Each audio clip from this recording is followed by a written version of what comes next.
Gerald Blanchard, the master thief.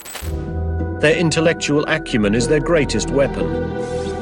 It enables them to plot elaborate crimes and elude capture. Imagine a thief whose every act could be the plot of a movie, yet he films his entire life like a casual vlogger.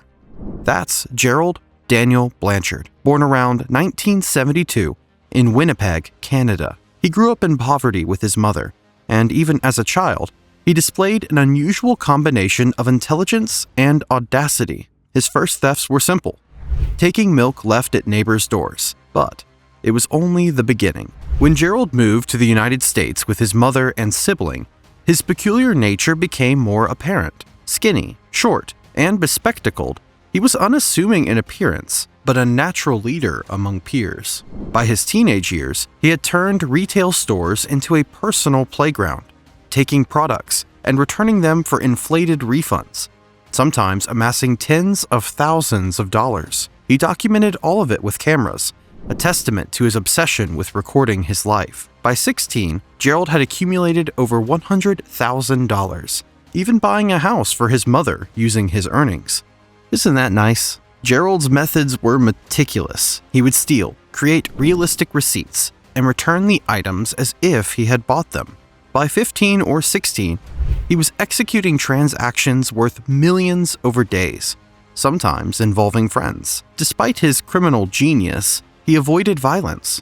He was, in a sense, a young crime prodigy who managed to exploit loopholes and manipulate systems without causing physical harm. At 21, his crimes escalated. A failed insurance scam involving arson led to his first major run-in with the law. Arrested after burning a friend's car, Gerald didn't stay contained for long. He escaped from custody by hiding in a ceiling, then left a mocking message for the detective. His boldness was unmatched. Yet he returned to his mother's house, naively revealing his whereabouts, which led to his recapture. Even geniuses make mistakes. Eventually, Gerald was sentenced to 7 years, serving 4 before being deported back to Canada. In Winnipeg, Gerald rebuilt his life with zero money and no connections. True to form, he continued exploiting stores, using cameras, false receipts, and minor scams to sustain a luxurious lifestyle. He married a wealthy woman, whose father was a respected German businessman, and traveled Europe, all while hiding his multiple identities and criminal activities. It's recording? Oh. Hi, my name's Dan. Got back. It's 22nd of October. It's 2nd of October. This is a commitment. I'm staying out of trouble in Claysville, Big Show. Thank you.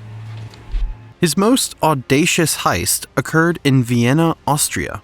During a family trip, Gerald observed a priceless jewelry exhibit, Sissy's Star, and meticulously planned its theft. Using his observational skills, he noted sensor placements, security patrols, and building layouts. He even purchased a replica of the star as a decoy. Under the cover of a private aircraft, Gerald parachuted onto the palace roof, entered through an unsecured window, and replaced the real jewel with the fake, leaving no alarms triggered. By morning, the exhibit opened without anyone noticing the theft. Only Gerald knew the star was gone. Back in Canada, Gerald's heist became increasingly complex. He scouted under-construction bank branches in Alberta, learning layouts, ATM placements, security blind spots, and wiring. Using mini cameras and electronic monitoring devices, he gathered data for weeks. Once the bank opened, he exploited vulnerabilities, stealing over $500,000 in cash from ATMs within minutes. He carefully manipulated alarms and sensors, leaving no signs of forced entry. Even as authorities began tracking him, his use of multiple identities and fake documents made him nearly impossible to catch. More details tonight from police on the organized crime ring with Winnipeg ties. As we started to move along, it really started to expand. A sophisticated operation Winnipeg police can't help but marvel at. Gerald's life was a continuous loop of planning, executing, and evading capture. He used fake IDs to enroll in university classes, assume professions, and maintain a low profile. His home became a private arsenal, equipped with surveillance technology, listening devices, ropes, and specialty tools. Thrill was as much a motivator as money.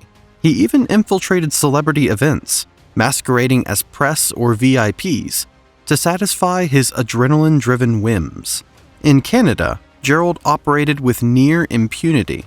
His network of fake identities and international contacts expanding, he created dozens of bank accounts in multiple countries, funneled money through them, and supported lavish lifestyles for himself and his friends. Despite this, he was careful to avoid violent crime, which allowed him to manipulate legal loopholes and avoid extreme penalties. Eventually, law enforcement closed in. Using phone surveillance, emails, and pattern tracking, detectives mapped his identities, locations, and associates. A 12-person SWAT team arrested Gerald and 10 others in Vancouver simultaneously. They discovered a thieves' museum in his apartment, tens of thousands of documents, fake IDs, cash, electronics, surveillance gear, and even his own vlogs documenting crimes. Gerald faced 41 charges, including theft, fraud, and possession of burglary tools. Yet, for the first time, he confronted the reality of consequence. In court, Gerald leveraged his knowledge of law and history of nonviolent methods. He disclosed his criminal techniques, explained how he avoided harm, and cooperated with authorities to recover stolen property. His full confession included the theft of Sissy Star, all his ATM heists, and the methods behind his international operations. The transparency convinced the court of his willingness to reform, and he received a reduced sentence, 8 years in total. Many of his accomplices were released, and Gerald began to reconsider life beyond crime.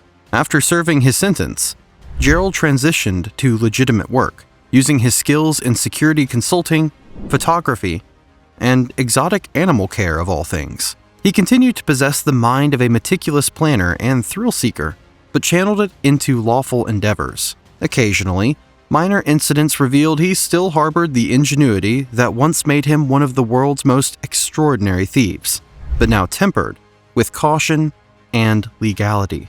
Gerald Blanchard's story is one of brilliance, audacity, and meticulous planning, from stealing milk as a child to executing international jewel heists.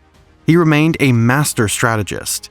Every step, from observing security systems to creating fake identities, was executed with precision, a blend of criminal genius and showmanship. His tale serves as a study in risk, intelligence, and human audacity, reminding us that reality can sometimes be stranger than fiction. This concludes our look into one of the most ingenious thieves of our time. Gerald's story is not just about theft.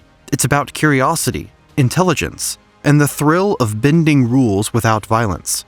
From Canada to Europe, from banks to palaces, Gerald's life challenges the line between genius and criminality.